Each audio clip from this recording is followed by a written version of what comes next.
What's up, my friend? Welcome to the Finding Direction podcast. My name is Stu Massengill, and I'm here every single week to bring you a passionate guest or message dedicated to helping you find your purpose so that you can live a life full of passion, fulfillment, and happiness. From the bottom of my heart, thank you for hanging out with me, and let's dive in.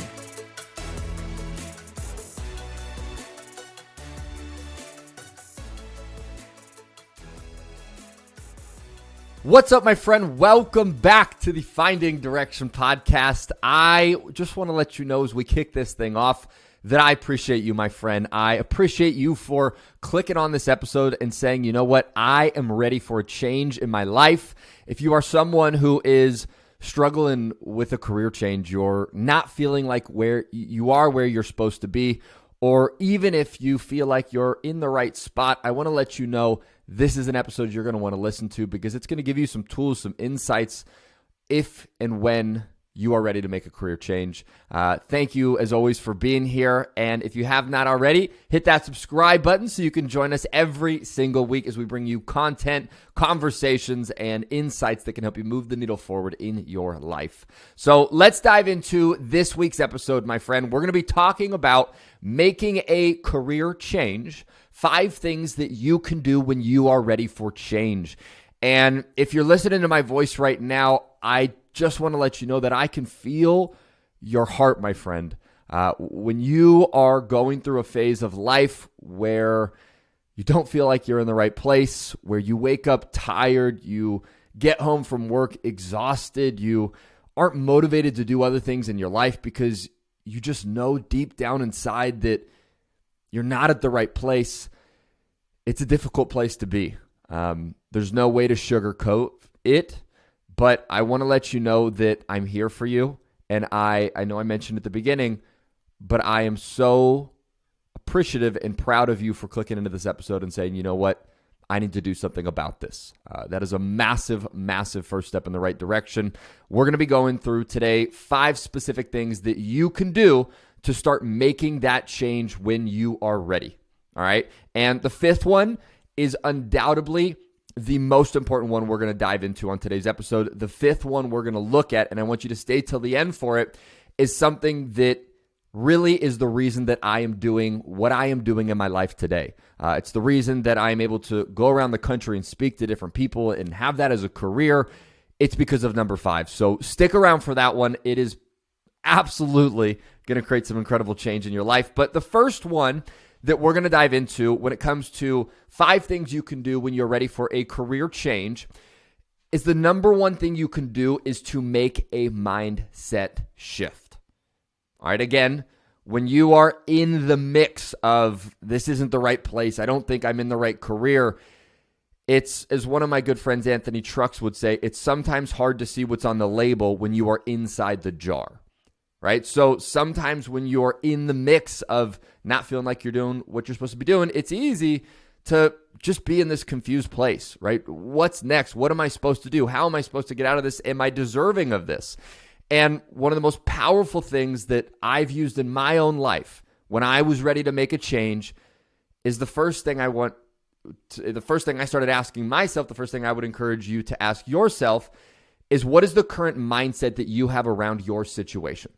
And is it a disempowering mindset or is it an empowering mindset?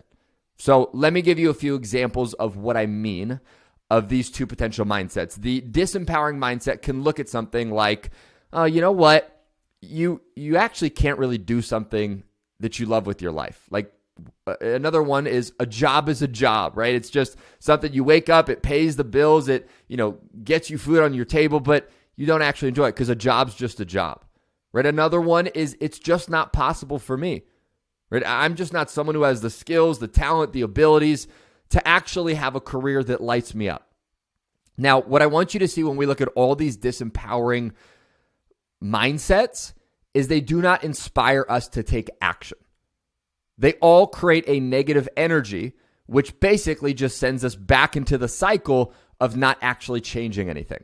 Right? When we go, you know what? You actually can't create a life where you do something you enjoy and someone pays you for it. Well, if that's the mindset, if that's what you believe, well, then obviously, what's the point in even doing anything? Because it's not possible, right? If you go, a job's just a job, well, now you're going, well, if I'm ready for a change and the next job's just going to be a job, like, you know what? I don't want to go through the trouble of, finding what's next and interviewing and doing all that. So, it's just going to be a job. So I'll just stay doing this thing that I don't really love, right? All of these disempowering mindsets, they do not inspire us to take action. They do not inspire us to say, you know what? I'm gonna do something about this. So what we want to do is we want to start to shift that mindset. Now, what we can shift it to give you a few examples, is very simply that you can actually do something that you love with your life and that you can get paid for it. That's one mindset shift. Like, just for a second, if your mindset shift was, you know what, you can't really do something you like and nobody's really going to pay you to actually do something that doesn't feel like work. If you just shifted that mindset to, you can actually do something you love with your life and have somebody pay you a lot of money for it. If the only thing you changed over the next week was that one belief, how would things maybe start to change in your life? How would the actions you take start to look different? How would the conversations you have with people about your future start to change? I mean, if you just change that one mindset shift, that little piece, things would massively change in your life. All right, so that's one example. Another example could be, if there's someone else out there that has created a life that they love, that they're doing a career that excites them, well, if somebody else has done it, then I can do it too. Right? I'll give you one more. Another one could be, a new chapter of my life is starting, and this is the chapter where everything starts to change for the better. Like, imagine that was your mindset over the next week, the next month, the next 3 months, as you went through this process of figuring out what's next for you in your career. It's going to massively change, because now these empowering mindsets, they inspire you to take action. And really what they do is they create hope, right? They create hope that there's something better on the other side, and that's going to drive more action in your life. And when we look at these mindsets, there's a powerful quote. It was from a man, I believe it was Henry Ford. And he said, whether you think you can or you can't, you're right. And I just want you to think about that for a second. When you look at making a career change, whether you think what you believe, you're right at the end of the day, right? So let's look at it. If you believe that, you know what, it's just not possible for me to actually find a career that I like, well, then guess what? And I hope you hear me very clearly right now. If that's what you believe, then you are right for you. And you're not going to create that in your life. You're not going to create something that excites you in your life. But if you believe on the other side that, you know what, I can actually do this. I can find something that lights my soul up, that I love. I can find a career that really is something I want to do with my life. If you believe that, then you're also right. Whether you think you can or you can't, you're right. So ask yourself, what is your current mindset around your situation, and do you need to start to change it? All right, that's the first piece when it comes to making a career change. Now, the second thing is taking inventory. The second thing that you can do is take inventory and find your ikegaya. Now, what your ikegaya is basically a blend of your purpose in this world. There was actually a really good book. I read it not long ago, and it was called Ikegaya. And it's all about finding your ikegaya. And what they did is they went into a town in Japan. And in this town is literally the people that live the longest in the world. And also the people that are the happiest in the world. They live the longest and they're the happiest. And they wrote this entire book around it. And one of the things they noticed that allowed these people to live longer and be happier is they were living in their ikegaya. Now, what that is and what that breaks down to is 4 things. And I would encourage you to, yes, take inventory on them, answer them as I ask you these questions. But if you really are saying, Stu, I want to make a career change, sit down and journal on these things after. All right, here are the 4 questions, real simple. Number 1, what is it that you love? All right, if you want to find your ikegaya, number 1, ask yourself, what is it that you love, and journal on that. Number 2, what does the world need? What is something that the world needs right now? Number 3 is, what can you be paid for? And then number 4 is, what are you good at? All right, so to take inventory, to find your ikegaya, the 4 questions you want to ask yourself is, what do you love? What does the world need? What can you be paid for? and what are you good at? Now, as you go through and journal through this, you're going to start to pull up all sorts of different things.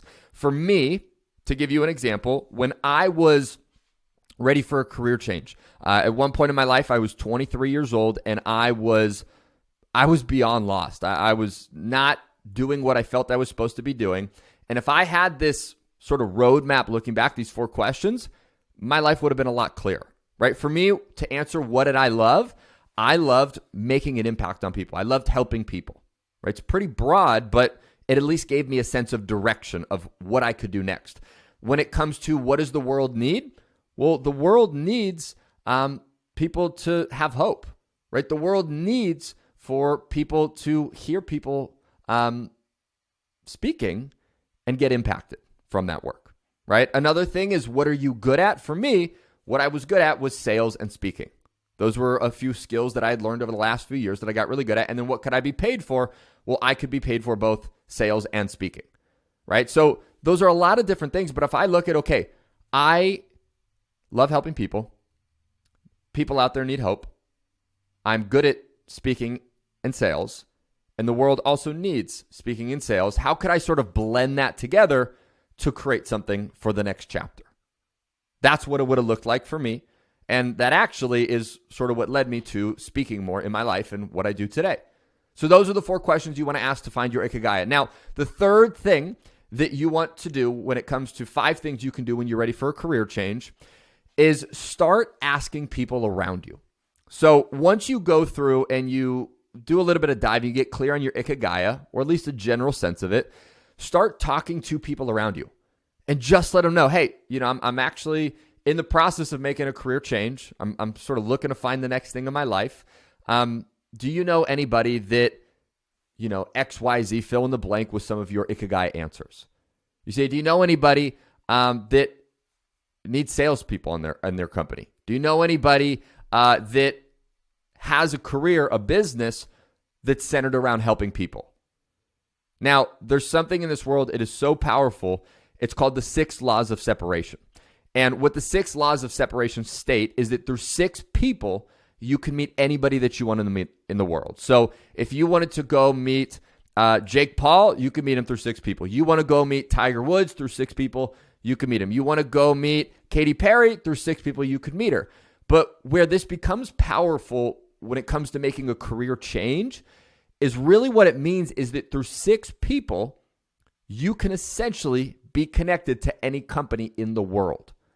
All right, I speak at college campuses all over the country, and we go through this exercise, and we'll have someone think of a company, an industry that they're interested in.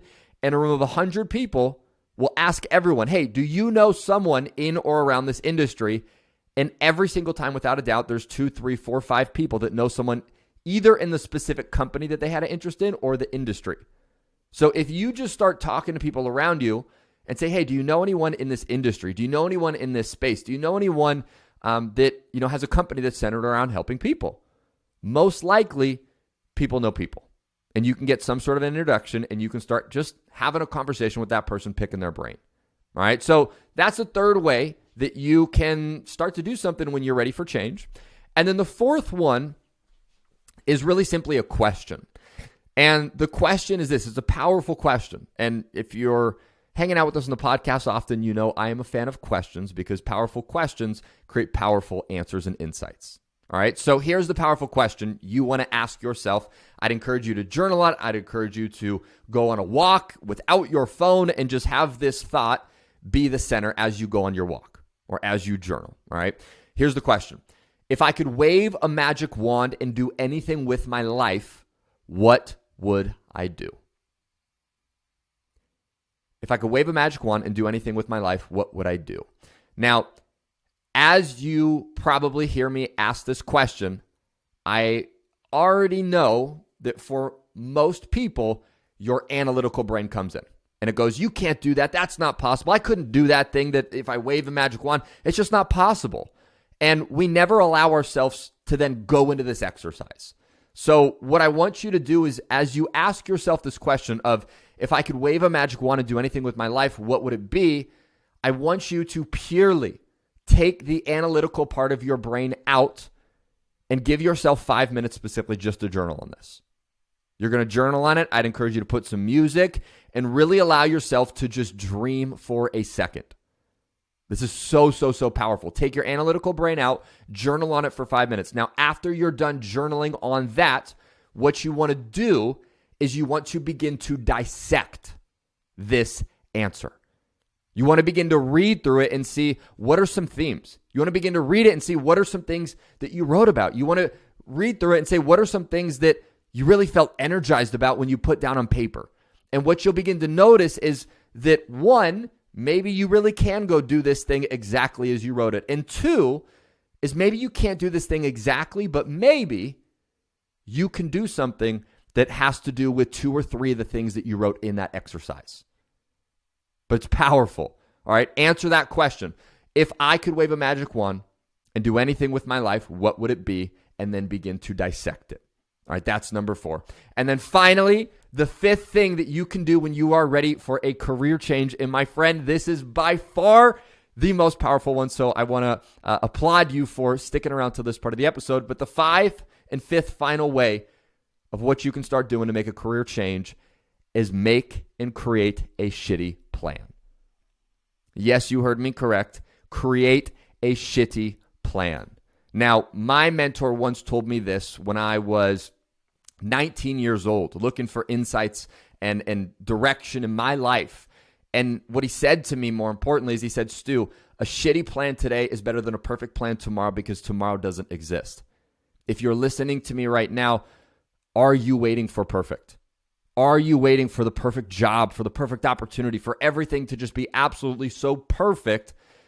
And because you're waiting for perfect, you never take action, right? They say imperfect action is 10 times better than perfect action. So what would be gathering all the information that we've spoken about today, whether it's looking at your ikegaya, whether it's answering that powerful question, whether it's making a mindset shift, whether it's anything else that we've talked about, what's a shitty plan that you could create from all of those things or from the knowledge you already have in your brain today? What is a shitty plan you could create for this next step of your life, right? A shitty plan today is better than a perfect plan tomorrow because tomorrow doesn't exist, right? I mentioned earlier when I was 19, I wanted to help people. I wanted to do some public speaking in my life, and I wanted to grow a business that I was part of. And my biggest fear was public speaking. It was the scariest thing in my entire life to go do. But at one point I had to say, you know what? I'd rather have imperfect action than no action. And what I did is I made a shitty plan. I wrote out a note card for the first speech I would ever give in my life. And I said, I'm going to put this note card in my pocket. I'm going to do this speech. I did this speech. I pulled the note card out probably 3-4 times. I was sweating through my shirt, ready to pee my pants. And after the talk wrapped up, it was horrible. It was not a good talk. But that first step, which oftentimes is the hardest part, led me to take the second step, which led me to the third and the fourth and so on and so forth. And ultimately, it's turned into the life that I have today where I get to speak literally all over the world, doing something that I love, making an impact on people. So for you today, the 5th and final piece to wrap up today's episode is to ask yourself, what is a shitty plan you could create today for your next step? And how can you begin to act on it in the next 24 to 48 hours? All right, my friend, that is the 5 things that you can do when you're ready for a career change. Number 1, make a mindset shift. Number 2, take inventory and find your ikegaya. Number 3, start talking to people around you and use your network. Number 4, ask yourself the powerful question of, if I could wave a magic wand and do anything with my life, what would it be? And then 5th and finally, create a shitty plan. Remember, a shitty plan today is better than a perfect plan tomorrow because tomorrow doesn't exist. So go out there, take action on these 5. Other than that, I want to say thank you again for being here. I appreciate you. I am so grateful for you. And if you know someone in your life, all I would ask is if you know someone that's looking to make a career change, that looking to change things up in their life, just send them this episode. Say, hey, I thought of you when I was listening to this podcast. I think it could be really beneficial for your life. And I promise you, they're going to come back and they're going to say, thank you for sending me that. And it's going to give them some guidance, some direction on how they can get closer to living a life that lights up their soul. So again, my friend, thank you for being here. I appreciate you. I hope you have an unbelievable rest of your day. and I will talk to you on the podcast soon. Take care.